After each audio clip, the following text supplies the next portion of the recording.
Les flics, les Pandores, les Decks, les Bourgs, les Schmitt, les Cognes, les Roussins, les Stars, les Poulets, les Keufs. Les policiers ont eu de multiples surnoms. À Marseille, le terme le plus employé est les condés. Cela vient du mot d'argot qui désigne une autorisation. Un condé, délivré par un policier.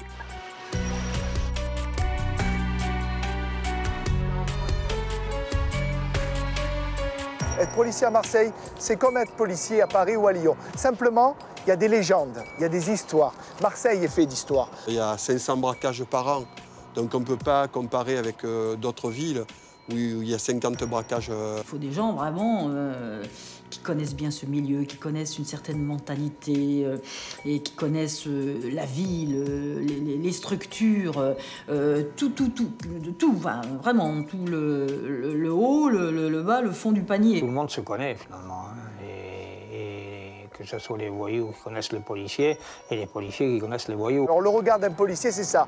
Il faut qu'il sache être prêt, de la tenue du gardien de la paix au commissaire, au contrôleur, à gérer une situation qu'est Marseille. Marseille, où l'illégalité a toujours été une industrie locale, est devenue au cours des années une sorte de laboratoire policier. Du coup, ici, quand on est un condé, rien n'est exactement pareil, enfin, sans pour autant être totalement différent. La police marseillaise a longtemps été indépendante, placée sous l'autorité du maire. Elle ne passe sous l'autorité de l'État qu'en 1908. Le siège central de la police de Marseille, le fameux évêché, est depuis entré dans la légende, devenant aussi célèbre que son rival parisien du 36 quai des Orfèvres. Pour un flic marseillais, travailler à l'évêché relève du mythe. Lorsqu'on pénètre dans l'évêché à 3 h du matin, où tout est calme, je respire toujours un grand bol d'air en me disant « Tu es dans cette cour mythique qui a connu des choses extraordinaires depuis la nuit des temps. » Et j'avoue que j'ai un sentiment de bien-être, ce qui est bizarre, de bien-être, de fierté d'appartenir à cette police nationale, mais également marseillaise. Le port de Marseille est le lieu de tous les trafics. La criminalité y est parfois spectaculaire. En France, seul Paris peut rivaliser dans ce domaine. Les redoutables gangsters semblent avoir aujourd'hui dépassé les limites du possible. Un des nombreux antagonismes entre les deux villes. Être flic dans l'une ou l'autre de ces villes a un parfum d'aventure et de danger. La lutte contre le crime est parfois une vocation, comme dans le cas d'Olivier Marchal, qui a été flic à Paris. Je rentre dans la police à cause du cinéma, à cause très exactement de deux films, Police Python 357 d'Alain Corneau et Serpico de Sidney Lumet, que j'ai vu 7 ou 8 fois. Et évidemment, ces films-là arrivent quand j'ai 14-15 ans, donc vraiment à la bascule, sachant que depuis la 6e, c'est-à-dire depuis l'âge de 10-11 ans, quand on me demande ce que je veux faire plus tard, je mets flic, je veux être flic. D'autres deviennent flics au hasard d'un concours administratif ou d'une rencontre, comme Pierre Folacci. J'ai passé le concours, donc j'ai réussi, je suis parti à Paris. Alors j'ai dit, ben, je vais voir ce que ça donne, ça doit être rigolo, ça doit être marrant. Donc je suis monté à Paris, j'ai été affecté en PJ en 1973, donc j'avais 21 ans, et ça m'a plu. C'était la vie, dans toute son horreur, dans toute sa beauté aussi, puis la rencontre avec les hommes. Pourtant, dans les années 30, être flic n'est pas encore glorieux. La police affronte des affaires qui ne dorent pas son blason. Bonneau et sa bande se jouent des enquêtes. On parle de preuves fabriquées par la police dans l'affaire Seznec. Et le scandale Stavisky éclabousse gouvernement et milieu financier, pointe une police presque incompétente et met aux prises le premier flic de France, l'inspecteur Bonny, et les Al Capone du Vieux-Port, Carbone et Spirito. Marseille a déjà la réputation du Chicago français et la police, toutes les difficultés du monde pour faire régner la justice. Dans les années 30, Marseille va devenir une plaque tournante du trafic de drogue, parce que Carbone et Spirito, quand ils vont aux États-Unis, fin des années 20, début 30, ouais, ils vont pas faire que du tourisme. Et Palerme et Marseille vont devenir les points de passage obligés du trafic de drogue entre le Moyen-Orient et les États-Unis. 1940, l'armée française s'écroule devant les Panzerdivision allemandes. L'occupation est une noire période pour le pays. Mais la police ne connaît pas d'état d'âme, continuant à faire appliquer la loi, quelle que soit cette loi. Sous l'occupation, certains voyous prennent le pouvoir, devenant des supplétifs de la Gestapo, comme ceux de la rue Paradis à Marseille, ou ceux de la Carlingue, rue Lauriston à Paris. Pour lutter contre la résistance et les maquis, on crée une force de police parallèle, la milice, chargée des basses besognes du régime collabo de Vichy. Durant cette seule période, la police va tenir un rôle sans ambiguïté, exécutant les ordres du pouvoir à la lettre. La police parisienne participera à la rafle du Veldiv. 13 000 juifs sont arrêtés puis déportés. À Marseille, les forces de l'ordre encadrent la destruction du quartier du Vieux-Port. 25 000 personnes sont raflées. Pourtant, si la police parisienne et la police marseillaise ont sensiblement la même attitude, leur image ne sera pas la même au sortir de la guerre, car les policiers de la capitale vont avoir la lumineuse idée de rejoindre l'insurrection parisienne. Ils ont rejoint les FFI sur les barricades. Alors ils ont acquis un prestige, ou disons retrouvé un prestige important auprès de la population, qui a été sanctionné par la fourragère rouge. C'est pas le cas à Marseille. À Marseille, par contre, la police reste soigneusement à l'écart des combats de la libération, attendant qu'un nouveau pouvoir soit en place pour en exécuter les ordres. 1944, débarquement en Normandie puis en Provence. Les Allemands quittent le sol national. Le port de Marseille est un enjeu stratégique pour les Alliés. Y faire régner l'ordre est une nécessité. La question immédiate qui va se poser, c'est celle du maintien de l'ordre. Parce qu'il va falloir, d'une part, assurer l'ordre normal, mais aussi épurer, mais remettre en marche toute l'économie. Donc, c'est pas simple du tout. Donc, on ne s'étonne pas que Raymond Aubrac, dans ces circonstances, prenne un arrêté, pratiquement dès qu'il débarque, pour créer une nouvelle force de police qui s'appelle les FRS, Forces républicaines de sécurité. Je revendique l'invention du terme. J'aime bien ce terme de force républicaine de sécurité. C'est ça leur création. Alors le recrutement, c'est une opération assez complexe. On ne prend que des volontaires, bien entendu, mais on les prend parmi ceux qui se sont signalés dans les combats de la résistance et ils appartiennent aux différents mouvements de résistance et notamment aux partis qui ont rejoint la résistance, en particulier au Parti communiste. Cette appartenance des membres des FRS à un parti de gauche ne va pas sans créer rumeurs et suspicions, notamment lorsqu'il s'agit de réprimer certains mouvements sociaux ou lors d'occupation d'usines en 1948. Les CRS sont accusés de fraterniser avec les grévistes. Le gouvernement, que les communistes viennent de quitter, décide alors d'épurer les compagnies. Tous ceux qui sont soupçonnés d'appartenir au PCF ou d'en être des sympathisants en sont expulsés. Donc ça va être une nouvelle étape dans la vie des CRS. Ces CRS qui étaient marqués à gauche, dorénavant n'auront plus du tout, mais plus du tout, cette couleur-là.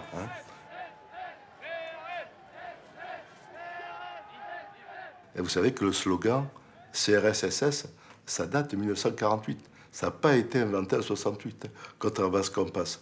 Il y a des inscriptions dans les mines du Nord, CRS-SS, à ce moment-là. Alors ça se comprend peut-être mieux en 48 qu'en 68.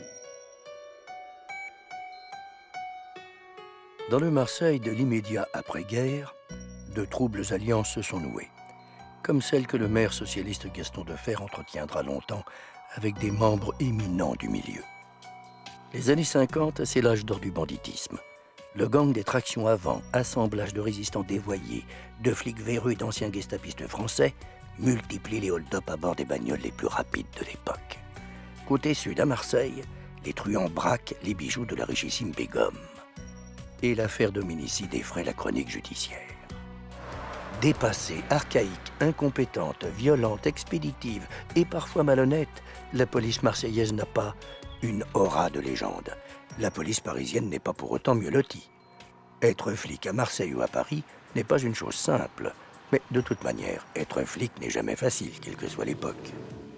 J'étais très fier quand j'ai eu ma carte et mon calibre. J'ai appelé mon père, je me rappelle d'une cabine téléphonique et j'ai dit putain papa ça y est j'ai ma carte de police, j'ai mon flingue. J'étais mais pas comme un cow-boy, j'étais fier d'avoir une arme et une carte pour me mettre au service de la société, des gens et faire un métier à risque. Donc j'étais très fier de ça. Et j'ai découvert qu'en fait il fallait se cacher quoi. Il fallait surtout pas dire qu'on était flic. Le seul truc c'est qu'on doit être plus responsable. On n'a pas le droit de se battre lorsqu'on se fait insulter. On a un droit de réserve, on a beaucoup de... On n'est pas des sous-citoyens, mais il faut qu'on soit quasiment exemplaire. Et c'est le plus dur. Alors c'est curieux, les flics sont pas aimés. Globalement, on dit la police et tout, ça le flic, machin. Mais à la télé, on voit que ça. On dirait que ça intéresse les gens. Si je parle aujourd'hui, c'est que ça doit intéresser quelqu'un. J'ai l'impression que ça intéresse personne, mais ça doit intéresser quelqu'un. Alors c'est très bizarre, quoi.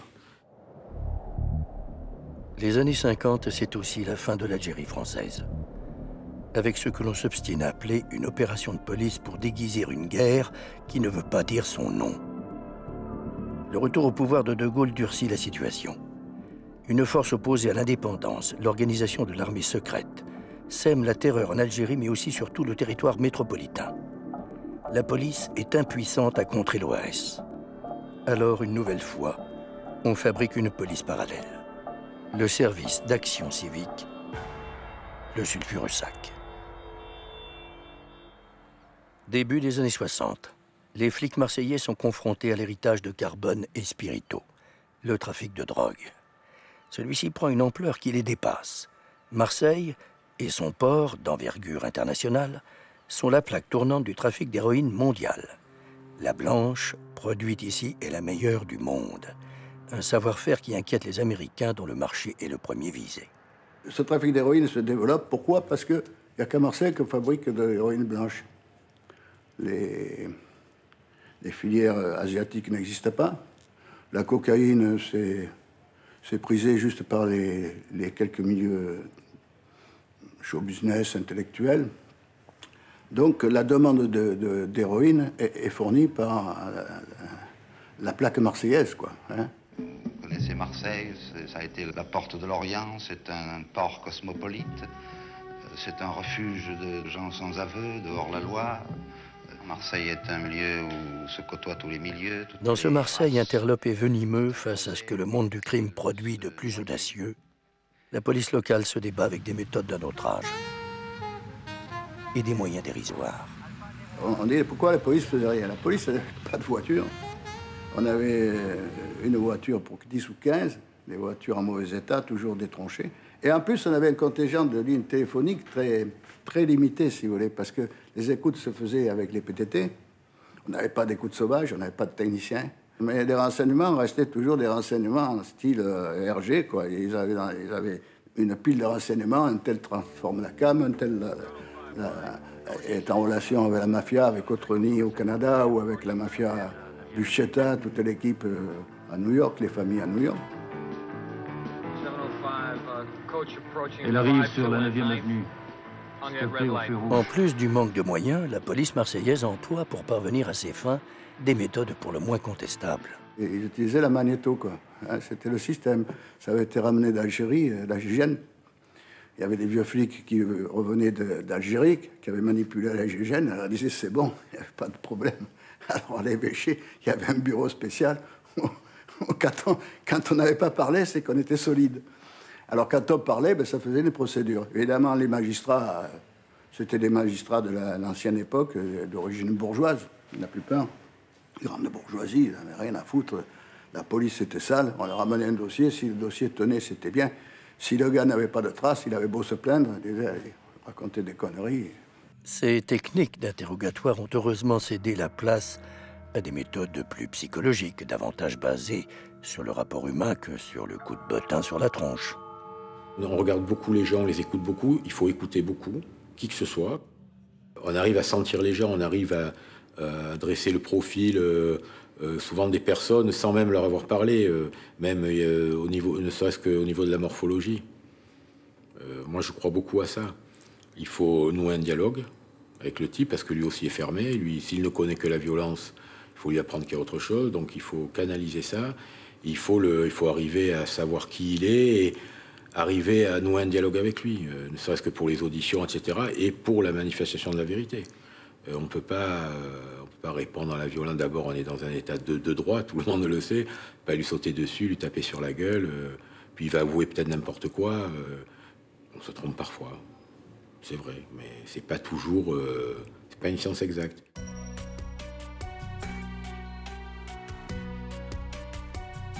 « 1967. Antoine Guérini, le parrain de Marseille, est flingué par des tueurs inconnus. Le milieu traditionnel livré à lui-même plonge alors dans la miraculeuse poudre blanche, une poudre qui peut rapporter jusqu'à 100 fois la mise de départ.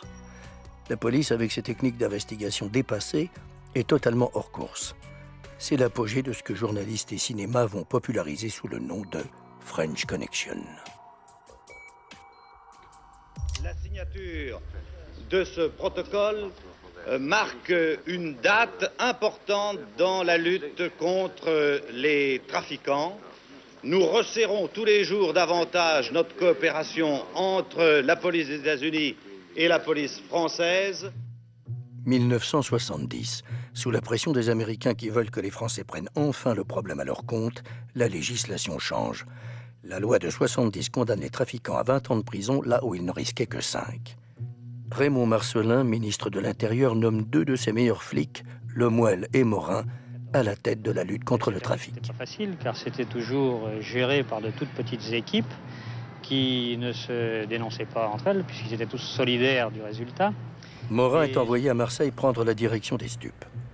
Il a carte blanche pour appliquer les méthodes novatrices qu'il a imaginées. Marseille va de nouveau servir de terrain d'essai. Il choisit un groupe restreint de policiers en qui il a une totale confiance. Je me suis dit, si le patron dit il faut 2 hommes ou 3 hommes, bon, ils vont m'envoyer tous leurs tocards, tous ceux qui veulent aller uniquement à la plage. Hein. Alors ça, non, ça marche pas. C'est ou je l'ai choisi ou ça va pas. Je rentre au bureau 9h le matin, la brigade criminelle, café, compagnie, d'un seul coup le téléphone qui sonne sur mon bureau. Allô, Jacques? Oui, allô, c'est le commissaire Morin. Patron, je suis content de vous avoir. Félicitations. Enfin, j'envoie. C'est pour ça que je vous appelle. Je dois partir à Marseille, comme vous le savez, mais je vais emmener 10 personnes, 10 fonctionnaires que je connais, en qui j'ai confiance, pour les stupes. Il me dit, j'ai pensé à vous. Qu'est-ce que vous en pensez? Mireille 4 à Mireille 10, Mireille 4 à Mireille 10. Êtes-vous en place, à vous. L'équipe Morin arrive à Marseille dans une certaine clandestinité. Le commissaire tient à ce que ces hommes restent discrets, invisibles, insoupçonnables. Ils ne se mêleront pas à la police locale ni à ses habitudes de travail particulières. Il y a l'autre qui fait le gaffe sur la porte, là, regardez-le. Ouais. Il rentre, il sort, ça fait 2 fois qu'il rentre et qu'il sort. Nos équipes qui faisaient la filature et autres, je voulais ni que leur visage soit connu et que ne soit pas connu non plus leur véhicule, leurs moyens. Donc on a loué 2 appartements à l'extérieur, on a loué des garages, on a loué... Si vous voulez, on a été un service presque clandestin à Marseille. Miraille 6, le gars vient de sortir, chemise blanche, veste marron. Et André est à sa poursuite à pied. Sous la houlette de Morin est entrepris un travail de fond. Pour la première fois, la police dispose de moyens financiers, matériels et personnels dignes de ce nom. Après ce qu'il va faire, hein. Une voiture qui s'arrête à côté de lui, c'est une 403, 403. On a demandé des voitures de enfin des camions de surveillance, enfin ce qui devait aller avec, hein. Et que même à Paris, n'était pas très développé. En 72, les stupes prennent en filature un complice du célèbre chimiste de la French Connection, le légendaire Joe Césari. Mais ce complice, qui conduit une 4L, leur échappe près d'Aubagne. Le retrouver, et avec lui Césari, est d'une importance cruciale pour le groupe Morin. Le devenir du groupe des stupes dépendait un peu d'une réussite de l'équipe. Inlassablement, les flics des stupes ratissent la zone résidentielle où a disparu le complice. Tout doucement, on regardait à droite et à gauche, et arrivé à la hauteur à peu près où on se trouve, là, je dis à Clément, elle est là. Il me dit quoi? Je dis la 4L.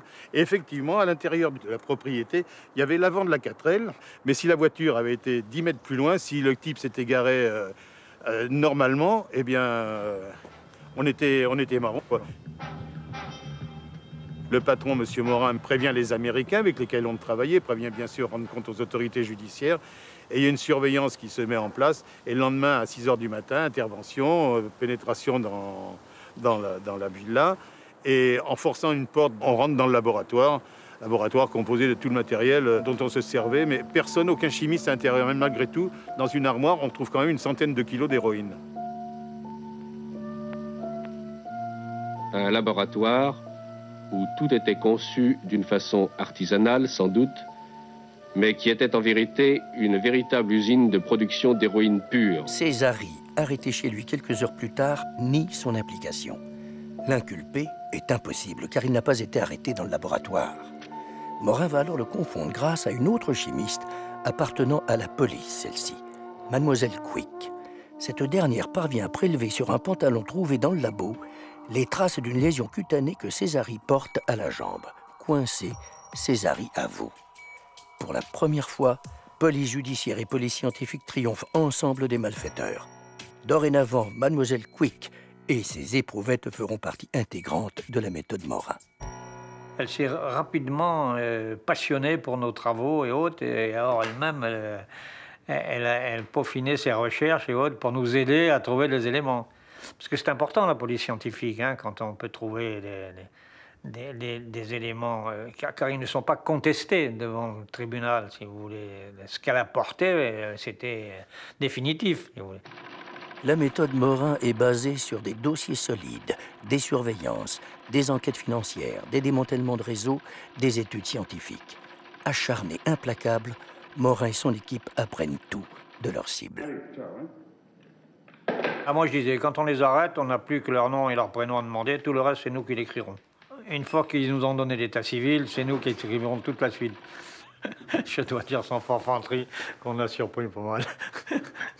En 1973, les stupes de Marseille tombent deux des plus grands trafiquants du monde, directement connectés aux grandes familles de la Cosa Nostra de New York, Croce et Marie.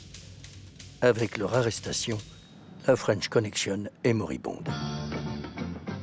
Ainsi, dans les années 70, à Marseille, les méthodes de la police nationale changent en profondeur. La police judiciaire moderne, basée sur des procédures rationnelles et une approche scientifique, est à l'horizon.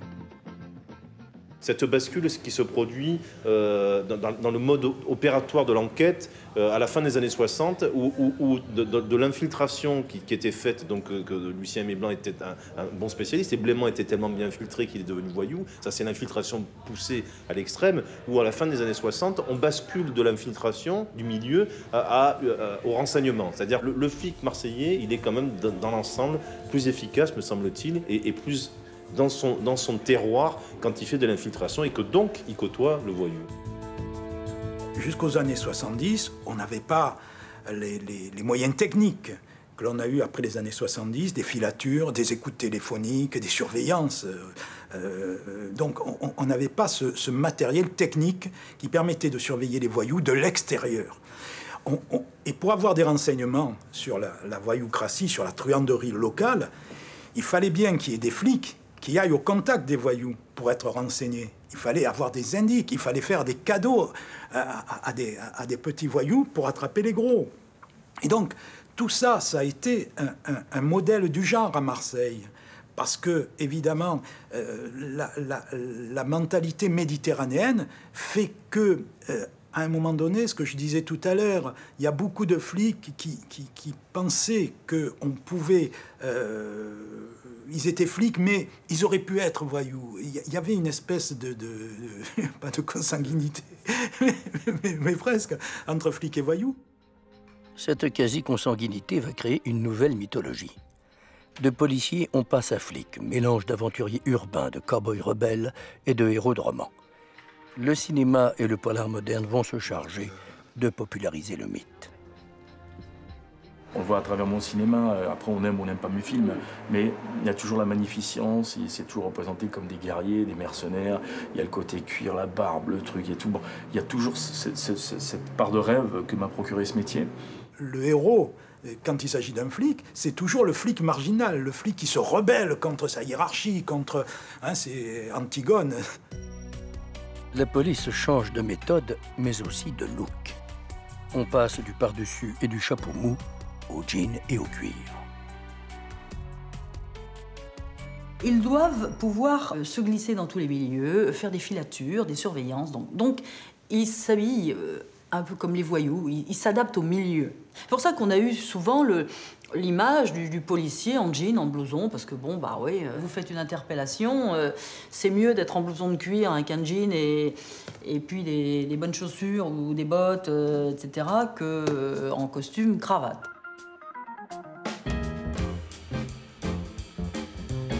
La fin des années 70 voit une refonte totale de la police. On tente de rapprocher le policier de la population. On vise les jeunes. On réfléchit sur la délinquance. Formation et innovation technique sont les credos de la nouvelle police nationale. 1972. Prise d'otage au JO de Munich. Une nouvelle force d'intervention est expérimentée à Marseille. M. Nguyen était commissaire de police dans le 7e et il avait une structure. Il a monté ça et après ça s'est structuré. Il a donné des fondations un peu partout et on a formé les groupes d'intervention dans chaque ville de France. Mais la base du GIPN a été faite à Marseille. Le GIPN devient une légende chez les Condé. Nguyen Van Loc, celui que les truands surnomment le Chinois, fédère autour de lui un groupe solide.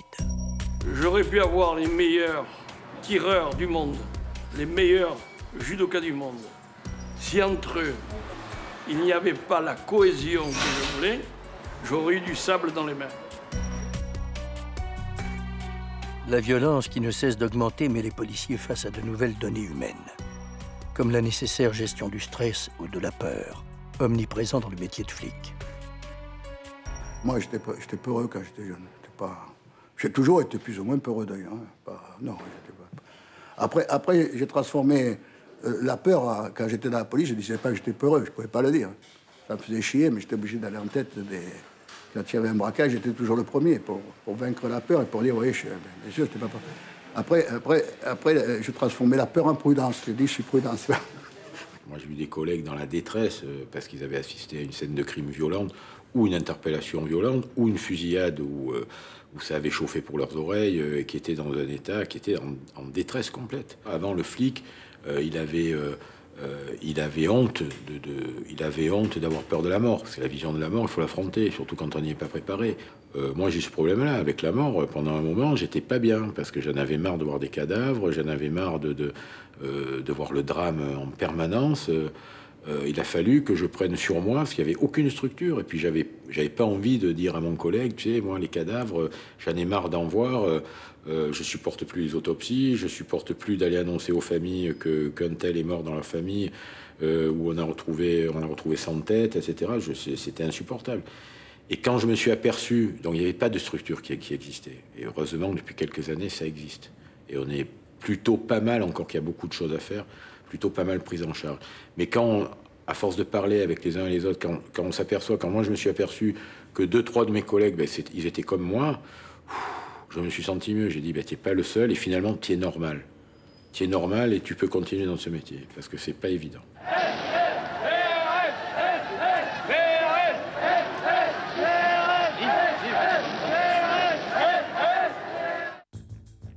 Dans la mouvance des années post-68, la police entame sa révolution. Les femmes font leur apparition dans les rangs des inspecteurs. 4 femmes commissaires sortent de l'école nationale, bientôt suivies de nombreuses autres. Martine Monteil est un exemple de ces femmes qui ont eu à diriger des commissariats. Je prends un commissariat, c'est la première fois qu'on voit une femme commissaire jeune et femme donc, dans un commissariat. Et là, vous vous rendez compte qu'en regard d'eux, c'est la façon dont vous allez mener le service qui compte. C'est votre place, votre tenue. Voilà, bon, c'est tout. Ils n'attendent pas qu'on joue les mecs, ils n'attendent pas qu'on soit timoré, ils n'attendent pas qu'on soit agressif à l'excès. Vous voyez, il faut trouver sa place. Et je crois que ensuite, les collaborateurs, quand ils sentent que vous prenez la mesure du service, que vous prenez vos responsabilités, que finalement, par rapport au précédent qui était un homme, c'est bien dans la continuité. Après, ils oublient finalement qu'ils s'adressent à une femme, que leur patron ou leur taulier, comme ils disent, est une femme. Je crois que le traître mot, quand on arrive jeune, avec des vieux inspecteurs divisionnaires de l'époque qui n'avaient pas trop l'habitude de voir arriver des jeunes filles ou des jeunes femmes, eh bien, le traître mot, c'est l'humilité, l'envie d'apprendre et de se rendre disponible en permanence. Et puis, je suis arrivée quand même à une époque, 1985, où je crois que peut-être le grand univers machiste du policier était déjà passé, puisqu'il y avait quand même eu d'autres femmes, et combien célèbres, qui m'ont précédée. À l'orée des années 80, alors que la gauche accède au pouvoir, une formation occulte qui œuvre dans l'ombre depuis l'époque de l'OAS se retrouve brutalement sous les feux de l'actualité. Le vieux service d'ordre gaulliste, le ténébreux SAC, est au centre des mires. Mais le SAC, c'était une police parallèle nationale. Il y en avait partout. Il y avait des mecs du SAC dans la police. Les voyous avaient tous une carte du SAC. Il y avait des avocats qui recrutaient à travers le SAC des voyous pour traquer des gens de l'OAS. Et puis après, parce qu'en plus, il y avait le fantasme du danger communiste. Et ils ont commencé à faire des opérations de police parallèles. Et c'était un petit peu l'État dans l'État. Alors, comme en plus pour recruter des hommes de main qui veulent faire du service d'ordre et tout, c'est quand même pas des cadres supérieurs, c'est... Bon, la dérive est vite arrivée, quoi. Après la victoire de la gauche, le contexte anticommuniste est à son comble. Jacques Massier, policier marseillais, responsable local du SAC, a menacé de passer dans le camp des socialistes. Un retournement de veste que ses amis du service d'action civique ne peuvent tolérer. Une expédition punitive est hâtivement organisée.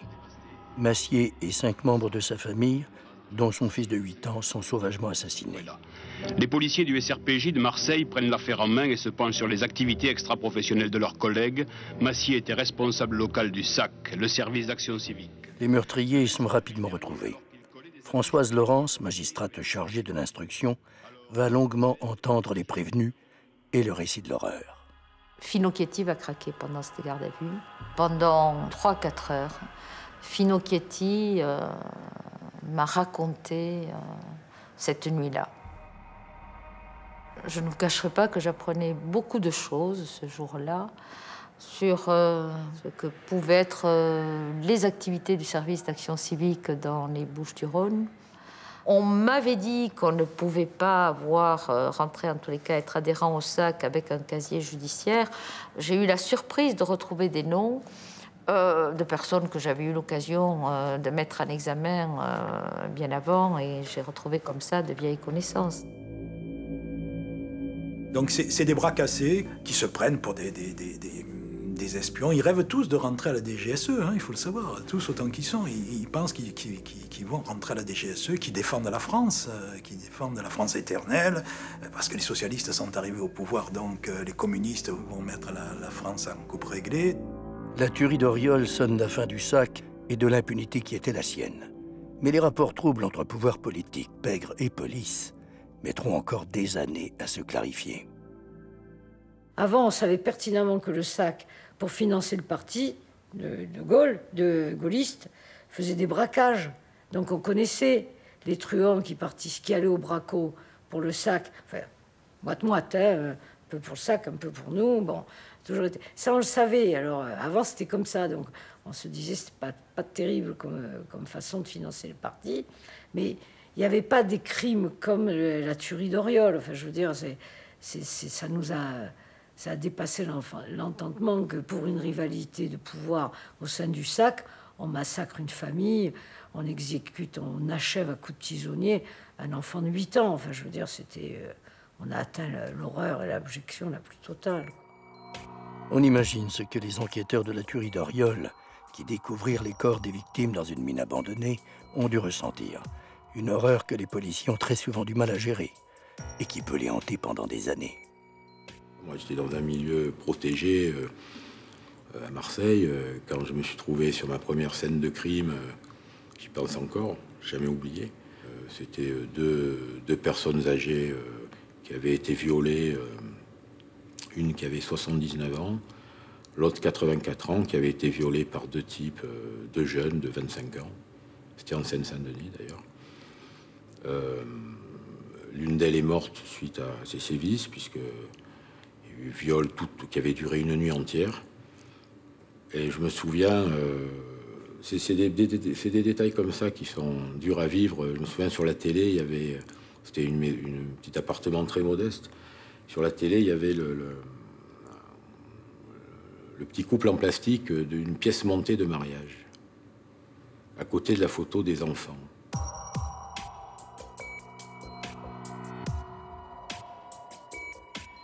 Les flics, on est le tampon entre la victime et ceux qui restent, comme je dis. Donc ça, autant les flics, on les voit au cinéma, dans les planques, les bagnoles, le calibre à la main, les arrestations, tout ça c'est beau.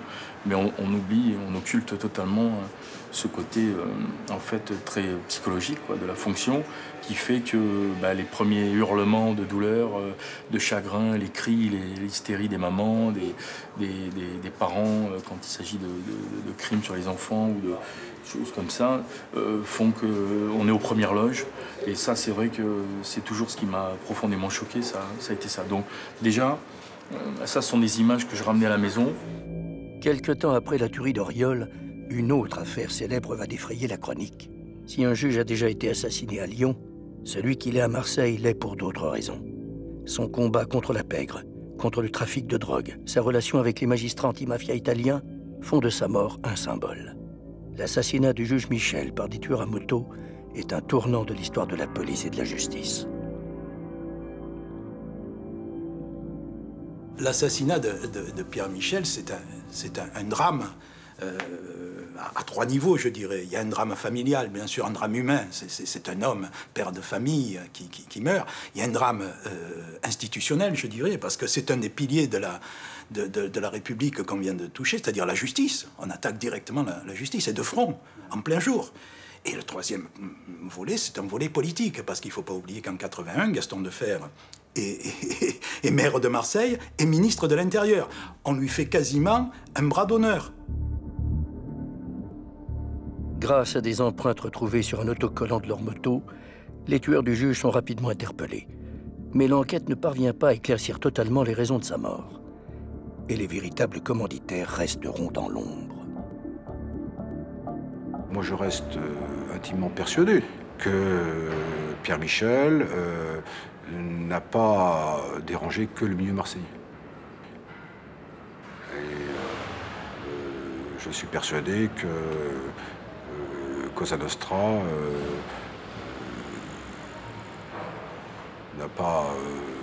n'est pas totalement étrangère à sa mort. Dans ces mêmes années 80, les grandes figures du banditisme deviennent des têtes d'affiche. Jacques Mérine, surnommé l'ennemi public numéro 1, fascine le pays. Presque tout le monde connaît les noms de Tani Zampa ou de Francis le Belge. Et Albert Spaggiari, l'homme des égouts du Casse de Nice, est une vedette internationale. Mais les années 80, c'est aussi l'époque des braquages les plus violents, au cours desquels les malfaiteurs n'hésitent pas à dégainer la mitrailleuse lourde ou l'explosif anti-blindage.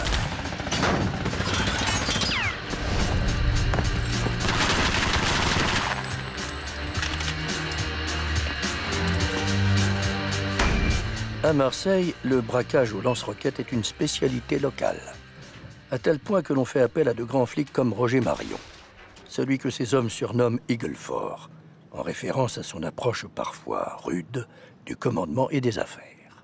Alors j'arrive à Marseille parce que malheureusement c'est la guerre du banditisme, c'est une époque, l'année 1986, 85-86, au cours de laquelle il y a énormément de faits de banditisme dans le sud-est de la France, et plus particulièrement des attaques de transport de fonds à l'explosif. C'est l'époque où les billets de 500 francs, les pascals, volent sur les avenues dans le quartier du Merlan, et où les témoins oculaires se précipitent après l'attaque au bazooka pour récupérer les pascals sur le bord de la route. Meurtre, assassinat, violence, sang, crime. La charge émotionnelle devient trop lourde à porter pour le policier, que l'on soit flic parisien ou condé marseillais. Le flic, il est vraiment aux premières loges de la déchéance humaine, de tout ce qu'il y a de pire chez l'homme. Ça a eu un impact direct sur ma vie privée, parce que j'étais très agressif, je buvais beaucoup, j'étais très bagarreur dans les boîtes, les bars, tout ça. C'est-à-dire un mec me regardait de travers, c'était tout de suite... on avait besoin de faire sortir ce surplus de négatifs et de mauvaises ondes, quoi.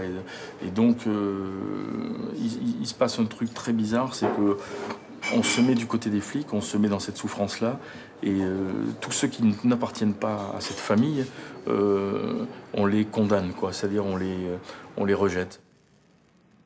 C'était une famille entière qui avait été décimée par le voisin jaloux parce que un des fils de la famille sautait sa femme. Donc il est entré, il a tué la mère et 3 enfants. Quand on m'a appelé, j'avais pas envie d'y aller. Et pourtant, je me suis dit, putain, il m'est venu une angoisse terrible. J'en avais marre de voir des cadavres, quoi. J'ai pris sur moi, alors tachycardie, etc. Je transpirais, j'étais pas bien. On m'aurait dit d'aller interpeller des malfaiteurs dangereux. Là, oui, j'aurais été content d'y aller parce que ça me plaisait. Les cadavres, j'en avais assez. Donc, j'ai pris sur moi, j'y suis allé, je démarrais la voiture dans la nuit, je suis parti. Et arrivé sur place, je suis redevenu professionnel. Ça m'a rassuré. C'est-à-dire, j'ai oublié le reste, j'ai oublié mes angoisses, etc. Tout le monde était là, il y avait l'IJ, il y avait le proc, etc. On n'attendait que moi. Donc, je me suis mis dans le truc, mais j'ai encore les images. En parallèle à cette violence se mettent en place des méthodes de police de proximité qu'on appelle communément l'îlotage. Les flics de base sont au plus près des populations, immergés dans le quotidien de leur cité.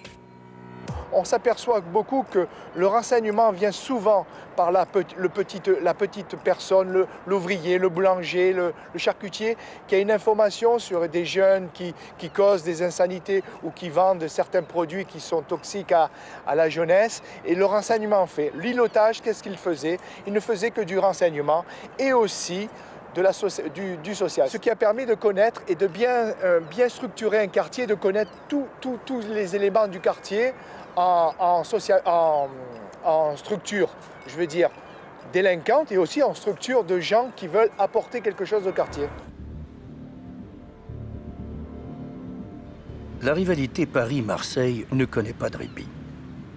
Février 87. Une affaire tragicomique va illustrer cette guéguerre entre les deux polices. Une dizaine de braqueurs s'introduit dans les locaux de la Caisse d'épargne des 5 avenues à Marseille. Ils prennent en otage les clients et les employés. On s'y dirige immédiatement et là, effectivement, l'équipe de police secours s'était mis en position défensive avec vue et on a commencé à instaurer ce qu'on appelle le périmètre de sécurité au fur et à mesure de l'arrivée des véhicules de police. Je me vois le restaurant plein de policiers, mais moi je croyais que c'était du monde. Donc il y avait le commissaire Marion, je me rappelle, avec qui Roger, on s'est fait copain, le truc. C'était le QG des policiers dans mon restaurant. Voilà. Pas un client, que des policiers. Les malfaiteurs exigent une rançon de 30 millions de francs, des véhicules, des laissez-passer. Les pourparlers traînent en longueur. De temps en temps, il y avait des coups de feu qui étaient tirés de l'intérieur de la banque par les malfaiteurs pour vraiment attirer l'attention. Ce sont les mots justes sur la façade, l'entrée de la caisse d'épargne. Les truands avaient une morgue et une assurance, puisqu'ils nous écoutaient, mais nous on les écoutait aussi, quoi, qui me faisaient dire, mais ils ont un atout maître dans le jeu qu'on n'a pas. Nguyen Van Lok débarque sur place avec les hommes du GIPN. Mon intention était très simple. De l'appartement du concierge, je descendais dans la salle principale avec 2 de mes gars. Nous aurions nos revolvers munis de silencieux. Et je suis un pragmatique, un homme de terrain.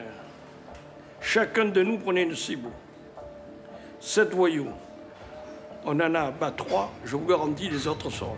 Oh putain, c'était un peu western, ah ouais. Puis je sentais aussi venir, non pas la salade niçoise, mais la salade marseillaise, et je sentais que dans les heures à venir, nous allions faire rire non seulement tout Marseille, mais la France entière. Je voulais que Paris partage avec nous ce qu'il allait advenir. Et donc j'ai convaincu le préfet que peut-être il faudrait faire venir le RAID. De Paris déboule Robert Broussard, l'homme qui a eu Mérine. Entre lui et le Chinois, ce n'est pas l'entente cordiale. Van Locke veut agir, Broussard préfère négocier. Et à ce moment-là, pour des raisons que j'ignore, on m'a levé le commandement. Et les truands ont su qu'on changeait de police, puisque je les ai entendus se moquer de nous en ces termes. Oh, ils sont pas contents du Chinois, ils font venir le barbu. Broussard prend la direction des opérations. Mais tout le monde ignore que pendant ce temps, les braqueurs pillent les coffres des clients dans la chambre forte et qu'ils ont un plan pour s'échapper. Dans l'après-midi, un informateur anonyme prévient les flics que les braqueurs vont s'enfuir par les égouts. Broussard et Mancini cheminent dans les égouts pour essayer de trouver une issue possible de la caisse d'épargne. Issue qu'ils ne découvrent pas. Lorsque finalement les flics donnent l'assaut, il n'y a plus que des coffres vides. Mais au moins les otages sont sains et saufs. On s'est bien fait avoir. Bon, 1-0, hein. On a fini quand même 4 ans après par arrêter toute l'équipe. Ce qui semble avoir échappé de la mémoire marseillaise, on a retenu que le fiasco de l'instant, mais on n'a pas retenu ensuite que ce fiasco avait été transformé en essai. Pas une seule recette. Hein. Alors, 0. Voilà, pas 0. J'ai fait que du poulet grillé. Voilà. La fin des années 80 voit disparaître une certaine manière d'être Condé. Les grands flics sont en train, petit à petit, les grands patrons, les Broussard, les Pellegrini, les Ange Mancini, tous ces mecs, Féval, il commence à y avoir cette chasse aux sorcières chez les flics, qui fait que, tu sais, toutes les affaires de Ripoux dans les années 80 qui ont ébranlé la préfecture de police, qui ont ébranlé l'ordre établi un peu, l'administration policière, font qu'il y a une véritable chasse aux sorcières, qu'il y a des têtes qui tombent et que tout d'un coup, bon, on en arrive à la police d'aujourd'hui. C'est le passage d'une police de bad boys, quoi, à la police d'aujourd'hui, qui est une vraie police en gants blancs, quoi, où c'est une banalisation de ce métier.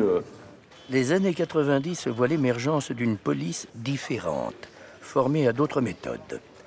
La rivalité entre police marseillaise et police parisienne s'estompe. La délinquance s'internationalise.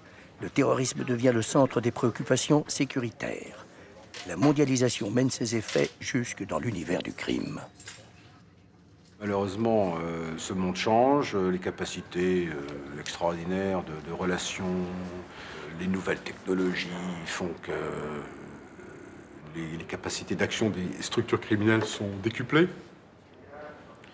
Les choses se mélangent, les repères des forces de police et de justice se compliquent.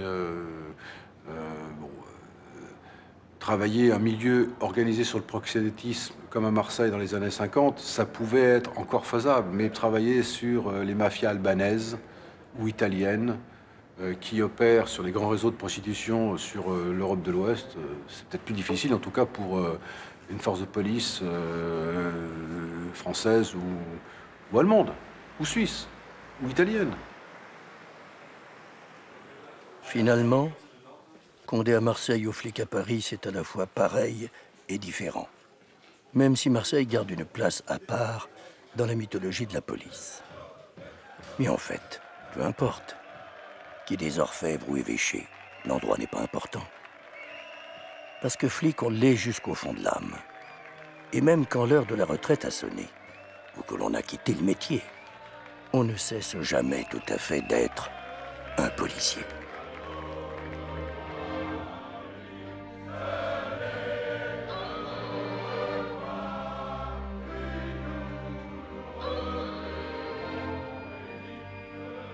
J'ai qu'un regret, c'est la fin. Parce que depuis quelques mois, je suis à la retraite et bon, le métier me manque. Je vais souvent manger avec mes anciens camarades. Mais bon, c'est irremplaçable, quoi. Et bon, et on est toujours policier, quoi.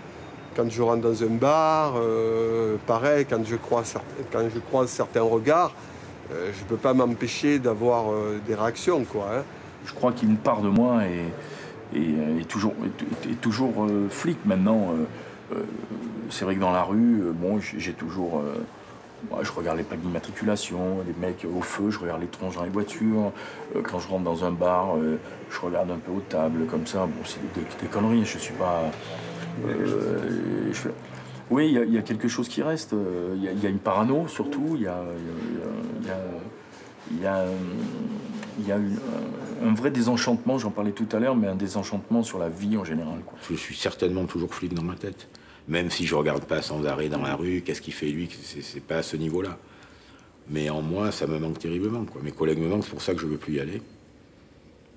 Mon bureau me manque, toute cette ambiance me manque. Tu te débarrasses jamais vraiment des années police comme ça, jamais. Ce que tu as vu, ce à quoi tu as assisté, ça, surtout quand tu as des enfants, enfin, tu peux pas vivre normalement après. Alors ça pose beaucoup de problèmes dans la vie de tous les jours.